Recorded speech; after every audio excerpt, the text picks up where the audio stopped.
अस्सलाम वालेकुम। मैं उम्मीद करता हूं कि आप तमाम लोग खैरियत से हैं। साद वकार और ज़ुहैब अतीक आप तमाम लोगों को खुशामदीद कहते हैं एक और नए एपिसोड में। जान है तो जहान है। इस वीडियो को शुरू करने से पहले आप हमारे चैनल को सब्सक्राइब कर लें, वीडियो पसंद आए तो इसे लाइक करिएगा और भी लोगों के साथ शेयर करिएगा।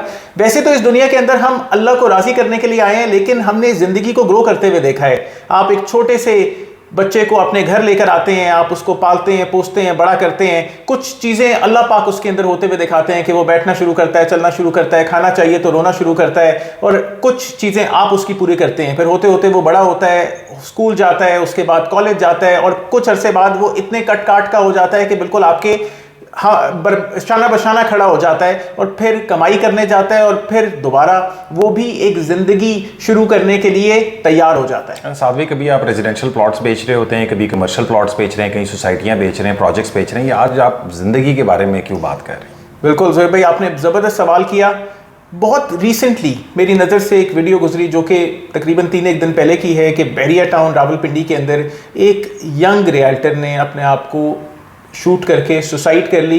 मुमकिन है कि ज़िंदगी के ज़बरदस्त किस्म के प्रेशर्स के अंदर से ये लड़का गुजर रहा हो। किसी दफ्तर के अंदर बैठ के रावलपिंडी ने इसने काम किया कि जिसने यकीन करेंगे ये एक ऐसा वाक़या है कि आपका भी, मेरा भी, और तमाम देखने वालों का दिल दहल जाए इस मामले को देखकर।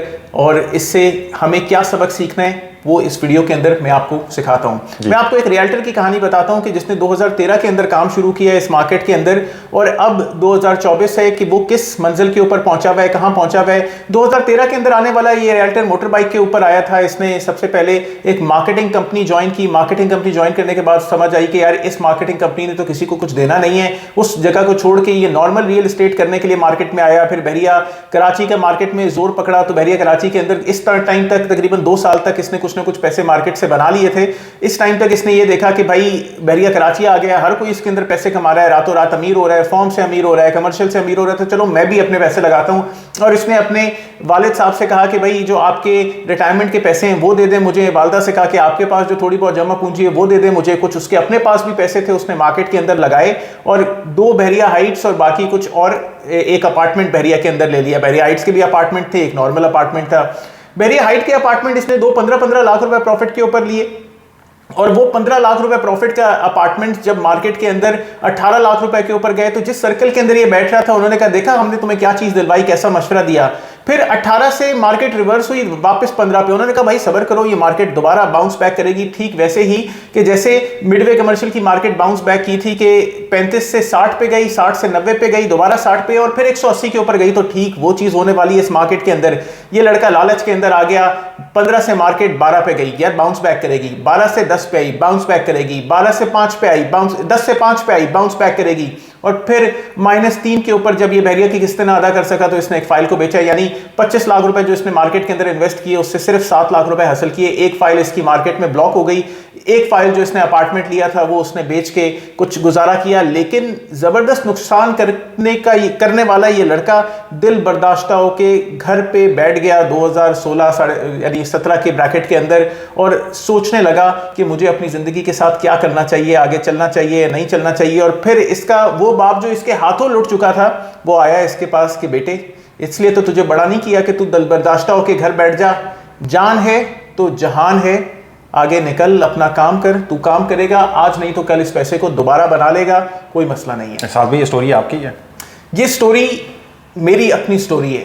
यानी मैंने इस मार्केट के अंदर 2013 के अंदर ज्वाइन किया। मैंने ये नुकसान बहरिया कराची के अंदर किए और अपनी गलतियों से सीखता हुआ मैं आगे बढ़ा। और वो मेरे ही बड़े प्यारे वालिद हैं और मेरी वालदा हैं कि जिन्होंने मेरे साथ सब्र किया कि और आज मुझे ऐसा इंडिविजुअल बनाया कि मुझे इस मार्केट में खातिर ख्वाह टाइम भी हो गया। लोग मेरी बात सुन भी लेते हैं, आप लोग भी मेरी बात सुन लेते हैं, और कुछ लोग उस पर तारीफ भी कर देते हैं, और कुछ लोगों को उससे फ़ायदा भी हुआ है। समझाने का मकसद ये है कि इस दुनिया फ़ानी के अंदर हम अल्लाह को राज़ी करने के लिए फ़र्स्ट एंड फॉरमोस्ट आए हैं, और हमें हमारे रियल्टर को भी या हमारे बिजनेसमैन को भी या पैसा लगाने वाले उस क्लाइंट को भी सोच समझ के अपना पैसा मार्केट के अंदर लगाना चाहिए। और अल्लाह अल्लाह कहाँ राजी होगा, हमें वो मामला करना चाहिए, ना कि मैं आपसे कोई लाख 2 लाख रुपए लूट लूँ, ना कि मैं आपको कोई नुकसान दे दूँ, क्योंकि आंखें हम सबकी बंद होनी है और हमने अल्लाह की तरफ लौट के जाना है। हम एक दूसरे को लूट खसूट के या ये मामला करके आगे नहीं चल सकते। तो मेरा इस यंग रियल्टर को जो दुनिया से चला गया, अल्लाह उसकी मगफरत करे या उसके लिए आसानी करे, उसकी जो भी मंजिलें थी, ये हमारी दुआ है। लेकिन वो रियल्टर जो हयात है, वो रियल्टर जो फंसा है, वो रियल्टर जो डेड मार्केट को देख रहा है, उसके लिए चंद प्रिंसिपल्स मैं लेकर आया हूं ताकि वो इन प्रिंसिपल्स के ऊपर अपना काम करे, दुनिया में भी इज्जत कमाए और आखिरत में भी अल्लाह रब्बुल इज्जत के सामने रूशनास हो कि मैंने कोई गलत काम मार्केट के अंदर नहीं किया। भाई क्या है वो प्रिंसिपल्स? देखिए, सबसे पहले आप लोगों ने ये चीज़ समझनी है कि कोई भी मुश्किल टाइम, कोई मुसीबत, कोई टफ टाइम आपको सिखाने के लिए आया हुआ होता है या लोगों के चेहरे अयां करने के लिए आया हुआ होता है। तो एक तो इसको अंडरस्टैंड करना चाहिए कि मुश्किल टाइम आ गया तो मैंने कोई सुसाइड कर लिया, ऐसे उठपटांग हरकतों से जो है वो दूर होना चाहिए। और दूसरा, अपने बिजनेस को हमेशा आप इनलाइन करें, जैसे अल्लाह ने कुरान के अंदर हमें बताए हुए हैं कारोबार के तरीके, उस तरीके से इनलाइन करें तो आपको कोई मुसीबत भी नहीं आएगी, परेशानी भी नहीं आएगी। हाँ, पैसे आपके पास कम होंगे मगर इज़्ज़त ज़्यादा होगी, नाम आपका होगा। कुछ 2 अल्फाज अपने मुंह से निकालेंगे तो 10 सुनने वाले कान होंगे और उस पर अमल करने वाले होंगे लोग। तो लालचों से बचें, सट्टा, जुआ, लिवरेजेस जो मार्केट के अंदर होती हैं या फ्यूचर्स के जो कॉन्सेप्ट होते हैं, इन चीज़ों के ऊपर मत जाएं। पाकिस्तान में अनफॉर्चुनेटली लोगों के अहद जो होते हैं वो कमज़ोर होते हैं और जो ज़बानें हैं उनकी वो काफ़ी कमज़ोर हैं। तो सबसे पहले अहद खरीदना बंद करें कि मार्केट के अंदर मैं प्रॉमिस टू डिलीवर खरीद लूँ किसी ऐसी हाउसिंग सोसाइटी के अंदर जिसके साथ कोई लीगैलिटी का मैटर ना लगा हो, उसके अंदर रियल्टर भी सबसे पहले अपना पैसा ना झोंके और फिर क्लाइंट का पैसा ना उसके अंदर घुसवाए कि भाई ये ले लो और बड़ा तुम्हें इसके अंदर फायदा होगा और रिंग रोड आ जाएगी और हिसाब किताब हो जाएगा और फलानी हाउसिंग सोसाइटी में इन्वेस्ट कर लो। इन्वेस्ट करो ऐसी जगह के ऊपर कि जहाँ पे तुम्हें पता हो कि यार ये सस्ता रोए बार बार और महंगा रोए एक बार, तो किसी महंगी जगह पे इन्वेस्ट कर लो क्योंकि उसमें आंसू सिर्फ महंगा होने के होंगे, उसके अलावा खुशी खुशी होगी उसके साथ। उसके अलावा आप किसी भी बाय बैक वाले ऑप्शन को ना करें। देखिए, रियल एस्टेट के अंदर कोई बाय बैक नहीं होता।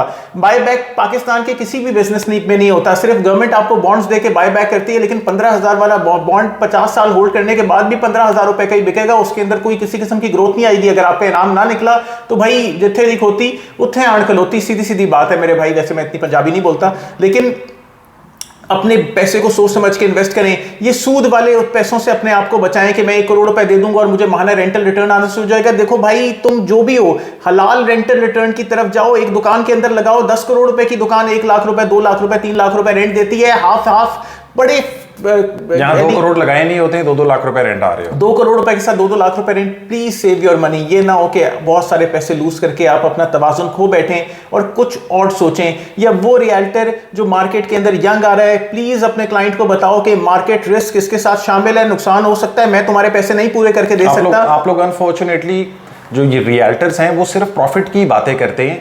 पाकिस्तान की जो रियल स्टेट है साथ भाई, इसमें तो साइकिल्स हैं। इसमें तो कभी डाउनवर्ड ट्रेंड होता है, कभी अपवर्ड ट्रेंड होता है। डाउनवर्ड ट्रेंड में बहुत सारे मसले मसाइल हम खुद फेस करते हैं।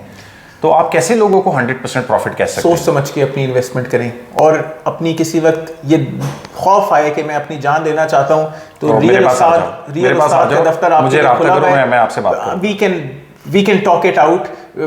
Suicide is not the option. We can talk it out. You can talk to me. हाँ, बंदूक शंदूक ना लेके आना, मुझे भी बड़ा डर लगता है, लेकिन we can talk it out. Don't end your life. जिंदगी बहुत प्रेशियस है। अल्लाह को राज़ी करने के लिए, अपने आप को मारने के लिए और अपने आप को ख़त्म करने के लिए नहीं है। मैं उम्मीद करता हूँ कि जिसने भी ये वीडियो सुनी होगी उसको फ़ायदा हुआ होगा। फ़ायदा हुआ है तो आप हमारे चैनल को लाइक करें, शेयर करें, सब्सक्राइब करें। अपना बहुत ख्याल रखें। अस्सलाम वालेकुम।